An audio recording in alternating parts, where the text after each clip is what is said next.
দেরি হয়ে গেল আজকে কোন সুন্দর রান্নাটা করবো হ্যাঁ রে জীবনটা আমার শেষ তামা তামা হইল আমার কপাল আমার জীবন কাম আমার ছাড়ে না কাম আমার ছাড়ে না অন্য রান্না বসাইতেই পারলাম না দিনের বাজে যেতেছে 12টা কোন সময় রান্না করবো কোন সময় খামো কোন সময় গোসল করবো সে তো আছে তার অফিস নিয়ে ব্যস্ত এত অফিস নিয়ে থাকলে হয় এদিকে লিজাও নাই লিজাকে বললাম আজকে তুমি অফিসে যেও না তুমি একটু বাসা থাকো না সে কাজের ভয় দৌড় দিছে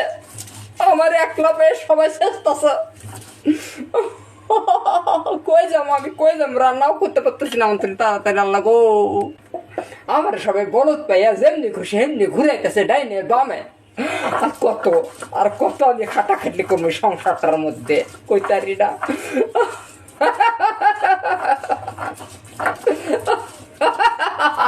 গো আমি আর পারি না সংসারের কাম করতে আমার হাত পাড়ি ভোগায় কি হয়ে গেছে গো আমি ভুগাইতে ভুগাইতে শেষ হয়ে গেলাম তা অগো নজরে পড়ে না গ্লিজার নজরে পড়ে না সেতুর নজরে পড়ে না কই যাবো আমি আল্লাহ গো